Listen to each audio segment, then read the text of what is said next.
Good morning, everyone. Today we're here to check out a brand new video from the channel Dead Meat, the kill count for the 1986 movie Maximum Overdrive. Now let's hop in and see just how many human bodies were peeled out into this kill count. Let's go.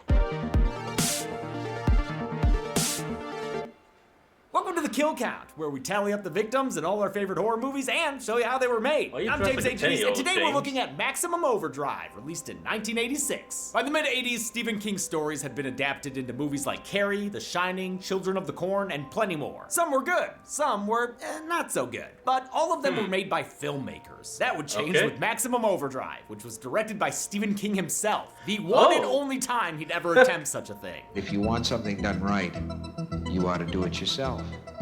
Maximum Overdrive is adapted from King's short story Trucks, first published in 1973. It's about trucks, and machines in general, that come to life and start killing people. Kinda like Christine, the killer car, which was also a Stephen King story. But that movie was made by John Carpenter. Again, an actual filmmaker. You know, one who knew what he was doing. King, on the other hand, was completely out of his element here, and out of his gourd. And I ain't talking pumpkins like David S. I'm gonna scare the hell out of you. Oh, okay, actually, maybe I am. But also, he was coked out of his mind making this thing. At least according to him, other crew members said he was just constantly drunk on his 10th beer by 8 in the morning.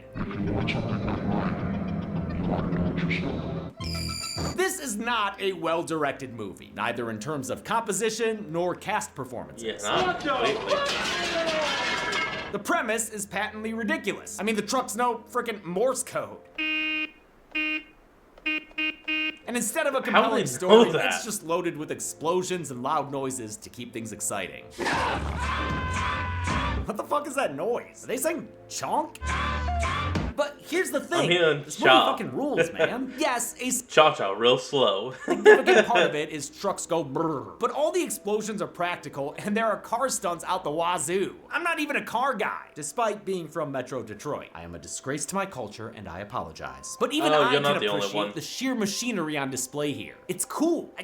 This movie is cool. And yes, it's cool in a little boy's way, like smashing action figures together. A lot of King stuff is like that. If you're a fan of his work like I am, you'll see all the usual staples. Kids playing baseball, kids riding bikes, low-class yokels, evil kids getting ran over by a steamroller, greedy bosses, folksy dialogue, and a whole bunch of characters who aren't very deep but help to flesh out the world. It's all there. It's also got a surprisingly decent romance and a soundtrack done entirely by AC/DC. Seriously, this is Dudes Rock, the movie. It might not be good, and it might have tragically maimed the cinematographer, but this movie's got an identity, damn it, and there's truly nothing else like it out there. How many victims did this Excuse me, sir.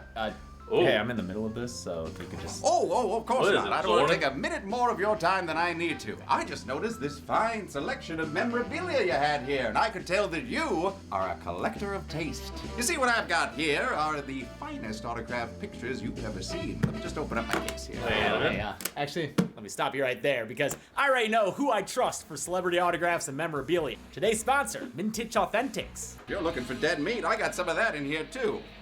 No, we're done with the segment. Okay, gotta go. Bye. Kills here. How many victims will these murderous machines turn into roadkill? Let's find out and get to the kills. The movie begins with an admission of ownership. King got this directing opportunity from producer Dino De Laurentiis, who had already done a few King adaptations. Dude was a legendary producer whose work we covered earlier this year with most of the Hannibal movies. The block of text tells us the Earth got crop dusted by a rogue comet, and that it'd be stuck in its stench for about a week. During that time, killer cars, I guess. Right off the bat, we're watching a movie made by an author, not a filmmaker. This exposition dump sucks, Steven. The italics, the font color, the words used. It's not a pleasant paragraph to read. I'm gonna be honest, I zoned out like 2 lines in. I ain't reading all that. Now we're in Wilmington, North Carolina, for the only time ever, where there's a rude fucking bank. Fuck you, fuck you, fuck you. Stephen King cameos as a guy at an ATM, and let's just say he's not as good an actor as he is a writer. Honey, come on over here, sugar buns. This machine just called me an asshole. With that, we're off to the races with AC/DC That's a and a little title funny. card. The opening credits play under Who Made Who and are honestly straight fucking awesome. The sequence centers around a bridge. Its operating buttons depress themselves like a teen writing breakup poems. Uh-oh. Immediately, the slanted roadway causes one woman to fly through the windshield. Damn. And since her body never moves again, I'll count her as dead. The road split creates a chasm/slip and slide for motorcyclists, and I guess I'll count this dude as a kill too, even though he lands feet first. Yeah, whatever, Hey, you know? should be Chaos okay. commences with band vans, muscle cars, and watermelon mayhem. So much watermelon mayhem. AC/DC You ain't seeing band. this anywhere else, folks. We are watching a man fall into a bunch of watermelons. And also, there's Marla Maples, who 7 years later would marry Donald Trump. She was wife number 2 of 3. And then there's this okay. guy. I don't even know how he got stuck there. He should have either backed up or committed to going forward. Since he didn't, Wow. that bitch falls. In slow motion, no Did less. you see that? You know I'm gonna love him. His tires just said, I'm out of here. Movie dropping a real ass truck off a real ass bridge. I'll even count it as a kill. Why not? As the driver is sent down to his final destination. And if I'm counting windshield dives as kills, I guess I'll count this other motorcyclist who crashes into a car. No, like literally into a car. Nice. Legit kills or not, it's hard to start on a higher note than a bunch of practical vehicular carnage. Wow, far out. Far out indeed. For this sequence, production they're used both high a as real hell. bridge and a miniature built by Emilio Ruiz. They shot the miniature in front of the river at a perspective that matched the real bridge in size. They also built a short, full-sized section of the drawbridge for the closer shots of cars crashing and falling. The next thing we see is that he's a-comin'. Who's a-comin'? Green Goblin's a-comin', the star of the show. Yes, this is apparently the leader truck of all the vehicles and the electronics and everything else like that. A Happy Toys toy truck pulling into the Dixie Boy truck stop. This place is a hub of working-class Stephen King characters, including truckers, waitress Wanda June, and line cook Bill, who's frying up some eggs. Dude's a certified breakfast expert. He was even in a club about it. But his exciting Oh, he work was is in the interrupted Breakfast by Club. boss That's man cool. Bubba Hendershot calling him into his office. Stephen King loves sticking it to bosses and higher-ups, which is why Hendershot is comically sleazy. He's stealing Bill's wages. Since the kid is an ex-con on parole, he's forcing him to do unpaid work. Either your ass belongs to me or it belongs to the state of North Carolina. In fact, looks It like he belongs to collects the, parole boys as state of North employees, Carolina. including noted convict Gene Poole. Appliances begin to malfunction throughout the diner. In the back, the arcade machines are going nuts and bugging out a young Playing Giancarlo themselves? Esposito. Your mom. Why does that character say that, Steven? The cigarette machine starts I have no spitting idea. out free products, so he stuffs every pocket he's got. After he's got all the quarters and cigarettes a guy could want, he's ready to make a break for it. Then one of the arcade games starts, I don't know, hypnotizing him? Not sure what's going on, but he is nailing the performance. He reaches out to touch it and gets Esposy zapped by cartoon lightning that And there it clear goes. across the room. The mechanical Now that's malfeasance smoking. continues outside. A guy named Duncan is dunked in diesel when a hose spurts all over his face. It's a real gas. Inside, an electric carving knife decides today's special comes with a side of sliced forearm and shoe. And I don't- shoe! Production made that knife move with a vibrator motor. No joke. Bill tries to save Wanda June and stop the bad vibes. Beat that dildo knife. Yeah, beat it dead. Get that bitch. A couple of the customers offer support just in a picked it much up. less helpful way. Hey, that knife go rabbit on you, sweet thing. It turned Yes. itself on and it bit me. Short circuit, maybe. These fucking guys. Now, if you thought there weren't enough characters around, don't worry, we've got more. Brett is a chick hitchhiking down to Florida, and her latest ride is with a traveling evangelist? A trevangelist? He's actually a sleazy Bible salesman who picked her up for one reason only, and it has less to do with psalms than it does his palms. A radio broadcast Oh, warns come on, drivers man. to stay off major highways, so Brett tells him to go to the truck stop. Pull in there. And if you don't get your hand off my leg, you're gonna be wiping your ass with a hook the next time you take a dump. He doesn't comply at first, so she says screw Jesus, she'll take the wheel. When they stop at Dixie Boy, she leaves him behind fuming mad. The grinning goblin truck tries to put the laughter in vehicular manslaughter, but Brett pulls the salesman to safety. Should have let that Damn clown you. get killed by that other clown. The Dixie Boy truck stop was built from scratch on US 76 outside of Wilmington. Production did Oh, that's everything kinda from cool. pouring a concrete slab to aging the place with art design. It was so convincing, real truckers kept pulling in to try to get gas. We leave the truck stop for Oh, a kid's that's actually baseball clever game, where the then. coach is hoping to win a Springfield Film Festival award. Oh, he's a shoo. All But right, it's not the just his cross. dignity being taken by this Coke machine. No, I didn't mean that Coke machine. Things go from funny to deadly in a hurry when the guy gets his head Wrong caved Coke. in with some blunt force trauma. Strike 3, you're out. The carbonated carnage continues as the cans fire into the crowd. It's like your parents told you, That's a kids, lot of soda's cans. bad for your health. Star player Deke uses I thought that was a soft drink. The catcher's helmet to protect his face and avoid the fate of 2 dead kids we see on the ground. Fucking second stringers. The killer Coke machine was done with an air gun that fired foam soda cans. Unsurprisingly, it became a jackass-like pastime on set. Everyone was taking a shot. That was like the fun thing you did during lunch. A kid named Billy hauls ass on his bike, but his stunt double eats shit over the handlebars. Poor little fucker gets absolutely flattened by a here it steamroller. goes. Holy shit. Now he's a prepubescent pancake. Oh, ew. And Deke escapes the mayhem and he cuts it, but you can actually see in that scene the head go, which I think they actually did with a real pumpkin. rides his bike away on the grass, which is not easy to do. Now we're back on the highway No, it with is another not. car. Sure, Steven, keep throwing characters at us. A pair of newlyweds named Connie and Curtis decide to make a pit stop. She's played by Yardley Smith. I got to go to the ladies. Can I come in and watch? Sir, that is Lisa That Simpson is very talking gross. to. I always love to think about how this movie came out 1 year before The Simpsons shorts Oh, premiered on the... that explains why he has a Lisa Simpson's toy in the background. Okay, I was curious. Tracy Ullman show. The Yardley we see here has no idea how much her life was about to change. At the gas station, they find a Now dead they've gotten body, the famous. sight of which really sets Connie off.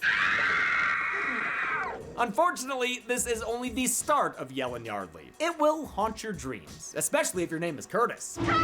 You're gonna hear her scream that a lot. In fact, welcome to the Curtis Count, where we tally up the Curtises that Lisa Simpson yells. Let's cut to the Curtises. 3, 4, 5. I don't know! 6. All right, I'm cutting the Curtises short because they're kind of a cacophony, but this movie has 20 total Curtises, giving Oh us a my Curtis God. on average every 4.9 minutes. This has been the Curtis Count. One ticked off tow truck targets Curtis and tries to get her done, but he jumps out of the way just in time. He's shocked to see there's no one behind the wheel. Hey, I'm starting to think something's up with these trucks. We gotta Still, run. he We gotta run. survives and is ready to hug and kiss his wife again. And, maybe watch her pee, whatevs. The truck comes back to life and turns their smiles upside down. Connie hops into the driver's seat and spins him out, hightailing it out of there. Great stunt driving by whoever's wearing that Yardley wig. And I love how it's all done Very in one nice. long, unbroken take, too. Maximum Overdrive was filmed entirely in Wilmington, but it wasn't the first King movie to be shot there. After filming Oh, hey. Firestarter, producers Dino and Martha De Laurentiis built a 50-acre studio in the area. They loved the setting and the fact that they could hire non-union crews to save money. The then small All right, town well, wasn't used to whatever film works. production hassles like street closures, but they loved the economic benefits. It brought lots of people to town, and we were very, very happy about it. In fact, North Carolina's film industry, started in earnest by De Laurentiis' studio, thrived until 2015 when newly elected Republicans cut their tax incentives and productions moved elsewhere. Damn. Kind of like what happened in Michigan. Snyder! It's a shame too. A lot of local Always North happens. Carolinians worked as cast and crew on movies like Maximum Overdrive. In this case, they were joined by Italian crew members brought in by De Laurentiis, making for an interesting cultural combination. Some guy hops good out, melting some total pot. redneck hops out, turns back to the guy driving and says, "Chow y'all." And when that somehow said it all, right? It was chow y'all. We were half Italian and we were half rednecks. Baseball boy Deke is having the bike ride from hell. Even the sprinklers are yelling at him. Wait, what? Wait, hold up. I'm sorry. What exactly counts as a machine in this situation? Like Deuce. I would assume it would be anything that has an electrical current. And that would make a lot of sense because everything we've seen so far has some form of electrical current. And bikes and sprinkles, on the other hand, don't, as those are just straight metal. Simple machines count? Should they be on the lookout for killer wedges and pulleys? Beware the inclined plane? Whatever counts. According to a radio, it's happening worldwide. From London to Moscow, machines are going on a killing spree.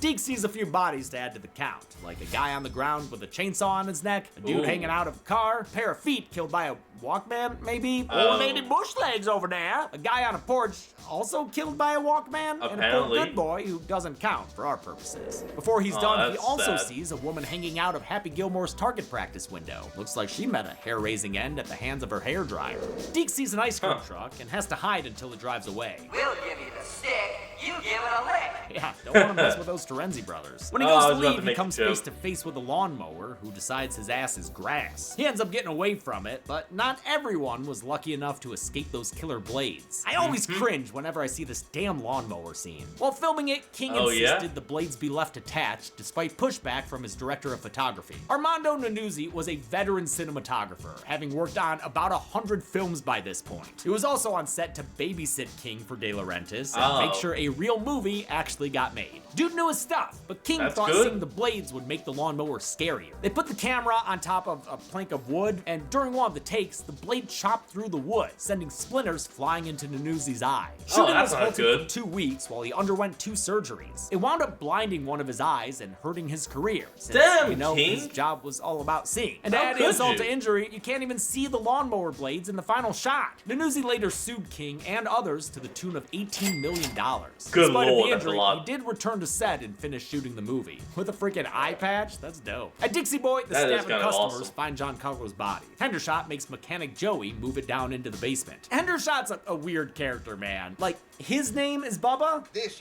is Bubba Hendershot at the Dixie Boy. God damn it. but he also calls everyone else Bubba? He did right, Bubba. Why does he do that, Steven? I don't know. What if I know, Bubba? I don't know. What if I Hell, you got people that call each other son and brother. know?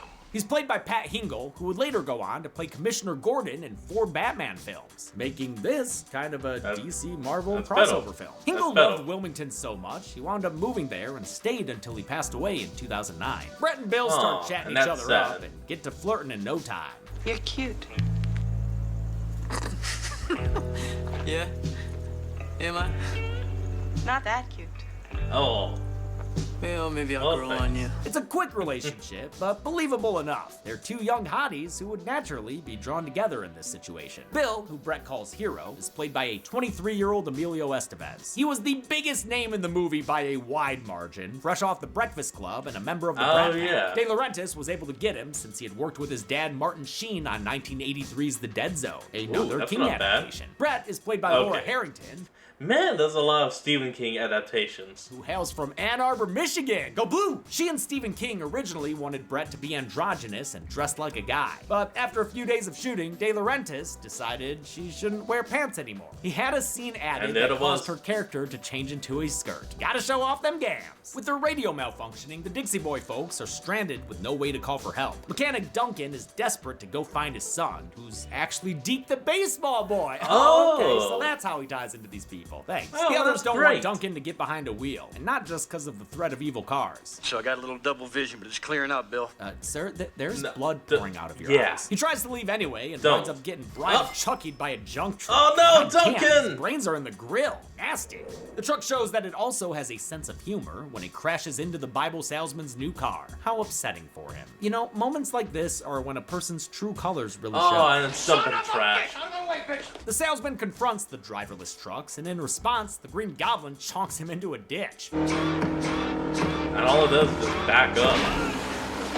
Hell, it chonked him right out of his Okay, shoes. it Then the slammed trucks him, but gang up still. and knock down a phone booth. Oh God, is Colin Farrell okay? They start circling the diner like a pack of hyenas, looking like a fucked up Pixar prequel. Even more trucks are traveling in a caravan, as seen by Connie and Curtis.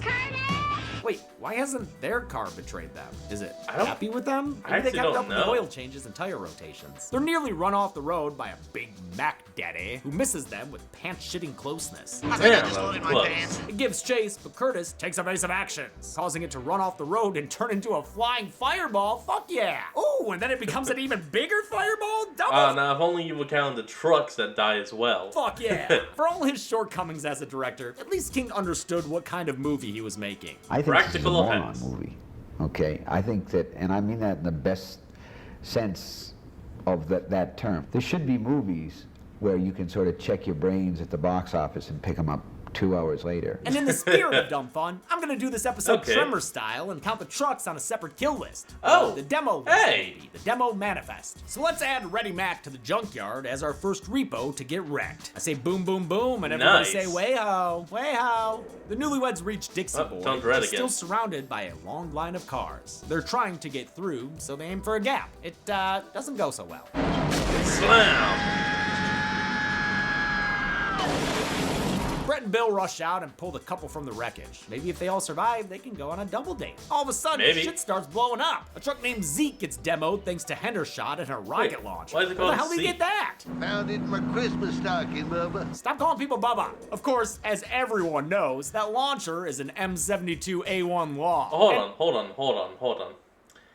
How the hell does anyone know what the trucks are named? And obviously, those are disposable one-shot weapons that... Wait, Joey's reloading it? That's not possible.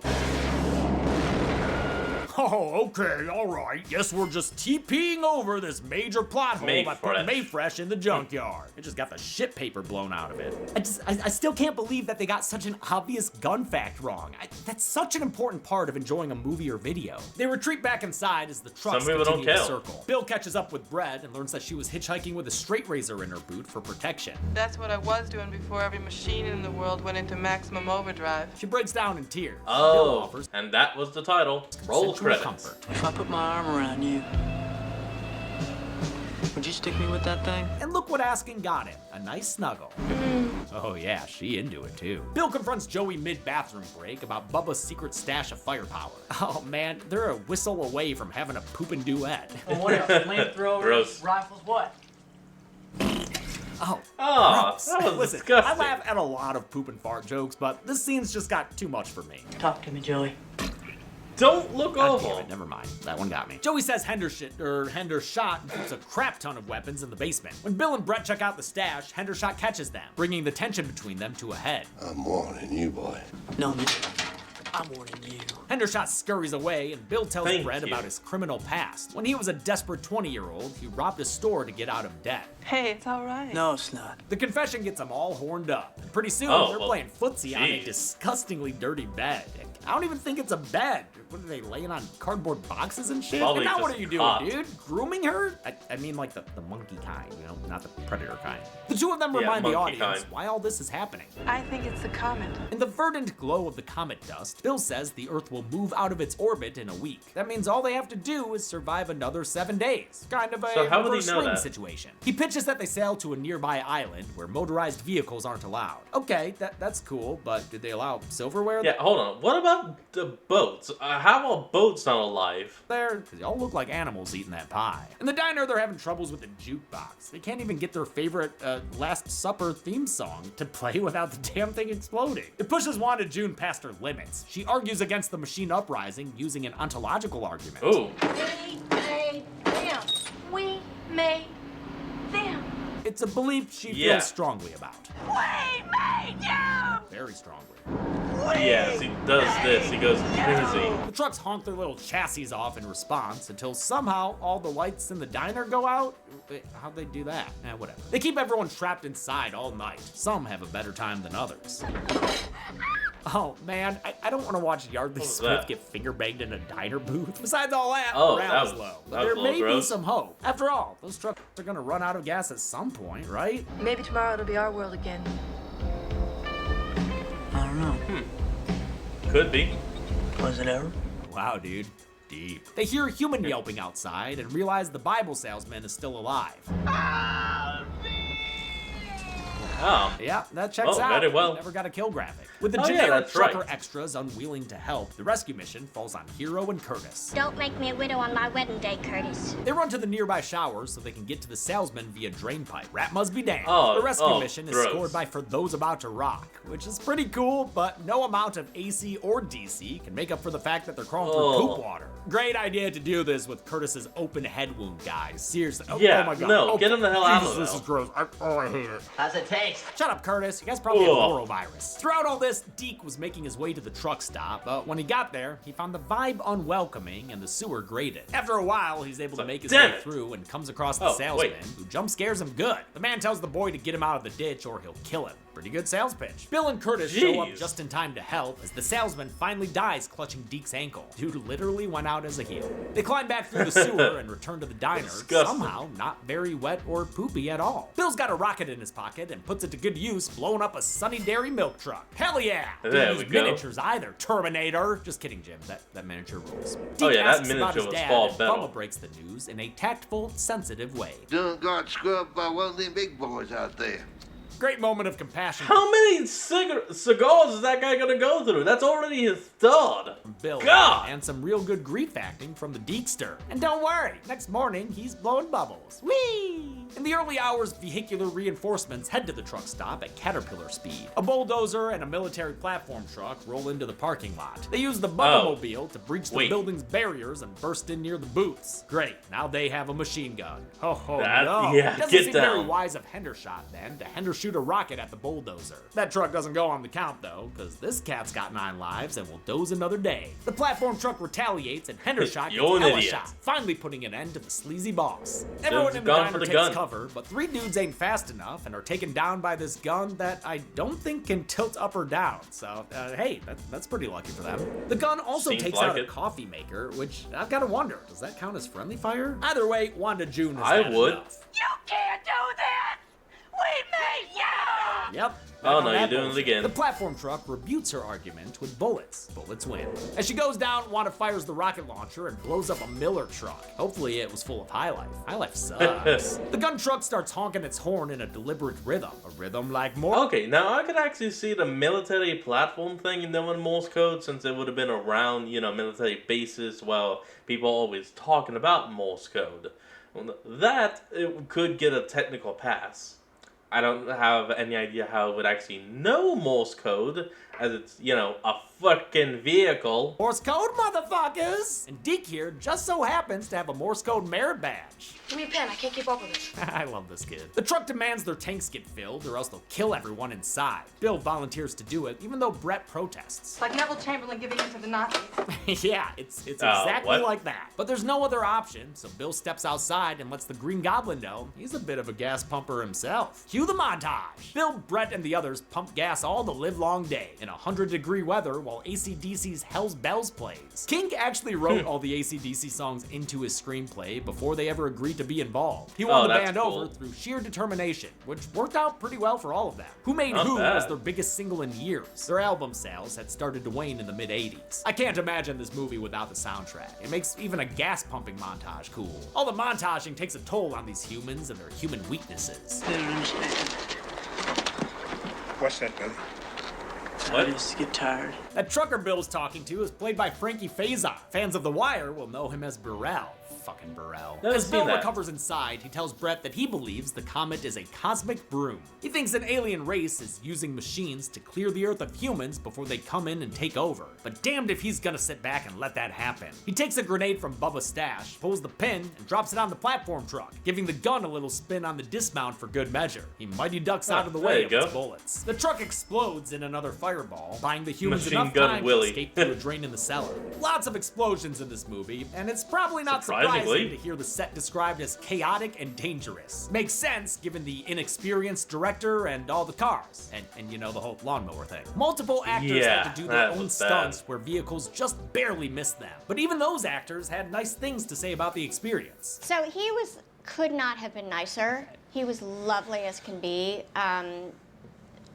I think, and Okay. he was incredibly humble, and was sort of the first to admit that he didn't have any idea what he was doing. I hate to use the word family atmosphere on a movie like Maximum Overdrive, but Hey, it kind of perfectly fine. was. With the humans gone, the trucks are left behind to go all demo derby on the place. I still don't understand why they destroy cars, though. Shouldn't the cars be alive, too? Are the trucks I had said bullying that, yeah. cars? Whatever, though. I love this shit. Especially when a garbage truck takes out the overhead awning. I don't know why this kind of primal destruction entertains me so much, but it's fun watching It's things just get wrecked for entertaining. real. It's It that culminates simple. with an explosion that takes out 4 trucks and the cat's remaining 8 lives. True to form, this special effects team went too hard on this explosion and hell wound yeah. up knocking down ceilings from nearby offices. The humans Whoops, head towards a sorry. marina, not realizing that one truck is still on their trail. The Green Goblin, grinning in all its green glory. On its way, Well, it it can runs only over a grin. body in the road that I'll go ahead and throw onto the count. While Ooh. hiding, the humans get All right. ratted out by a fast food drive-thru speaker. Deke shuts it up while processing his grief. This is for my dad, you not enough son of a bitch. Then his old icy friend shows up, so Curtis and Oh, Brett no. turn the not-so-nice cream truck into baked Alaska. It's the sweet Huh, you tooth. do that just by shooting at it with guns? That's cool. The humans finally make it to the marina, but I on don't the way know. to a boat, Trucker Brad sees a dead woman in her car, and her diamond ring. And shucks, she ain't got And no need yoink. for it, so might as well get to yoinking. Brad's green eyes get him killed Uh-oh. when the Green Goblin shows up and runs him down. Bad Brad goes splat. Damn. This truck won't get the last laugh. Ate him. Bill's brought along the rocket launcher and tells it to smile, you son of a bitch. It adds adds one last mean green mother trucker to the count. Don't tell Harry. They obviously really blew up the Green Goblin truck here, but a dude named Tim Shockey bought the wreckage for his video store and restored it decades later. It took him 2 years to recreate all the parts, but now he gets to take it to horror conventions. Even got Giancarlo Esposito to sign it. The survivors board a boat and Bill uses Brett's straight razor to cut the rope. Couple goals. They sail off to that island Bill mentioned, and the movie ends with more annoying text to read. Turns out Bill's theory about the alien sweep job was right, since 2 days later, the Russians shot down a UFO. Must have been holding dustbin. Oh, and all the Dixie Boy survivors, survived. Good for that. How many victims did these violent vehicles rack up? Let's find out. Ooh. What was that? Chelsea! What? Is the camera alive? Yeah, sugar buns. This teleprompter just called me an asshole.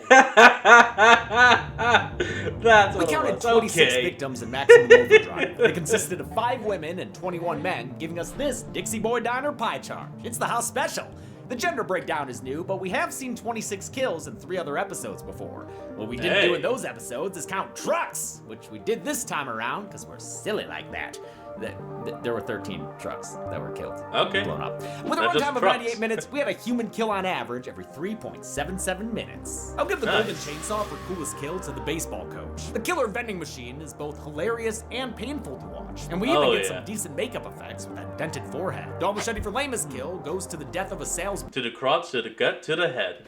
Too many fake outs for a quiet death that ultimately only served to bring Deke into the fold. And that's it. Maximum Overdrive came out in 1986, and the reviews were... that was it. Not great. Trucks was adapted again in 1997 as a made-for-TV movie. Yeah, probably not gonna end up covering that. Next week, you'll get your first video game playthrough kill count, courtesy of Uncle Zoran. But until next time, I'm James A. Janice. This has been the Kill Count. Alright everyone, well before we end off today's episode, let's see what Kill Count will be up on the docket for next week. Next Kill Count. We've been hyping it for months. We're gonna try doing video game kill counts from Zoran. Zoran will be doing video game kill counts on the first Friday of every month. Specific inspirations included The Last of Us and Resident Evil, the latter of which I'll be kill counting in December. Zoran, that sounds like a reference to an old meme. Besides, we need you for the video game kill counts that start in January. Guess I just got a little carried away, playing a little too much Resident Evil. Oh, hey. But the time has finally come to press start on Horror Video Game Kill Counts, hosted by the new Dead Meat Game Daddy. Interesting name. I immediately regret that name. So grab yourself a Jill sandwich. Oh, Barry! And kick off the new year by playing the 2015 remaster of Resident Evil. Then on Friday, It's gonna be interesting. try to remember which key opens the door to the kill count. Only on Dead Meat. I like the buddy system we have here. I see. I wonder what this is actually going to be like. Gaming platforms. Dead Meat always recommends you Oh, play wow, a game for 20 yourself bucks before it's kill everywhere. count. It's the only way to have your own properly formed opinion. Kill counts are never meant to replace the experience of playing a game. Thanks a lot for watching this kill count for Maximum Overdrive. Well, I guess next week we'll actually see what that's like. See if it's more akin to what they've been doing or if it's like a proper playthrough. But either way, that's going to be the end of today's episode, and I hope you all enjoyed this. Remember to like, comment, and subscribe for more. Link to the original will be in the description below, and I'll see all of y'all next time when we flick back on. Until then, this is Fox, signing out. Peace.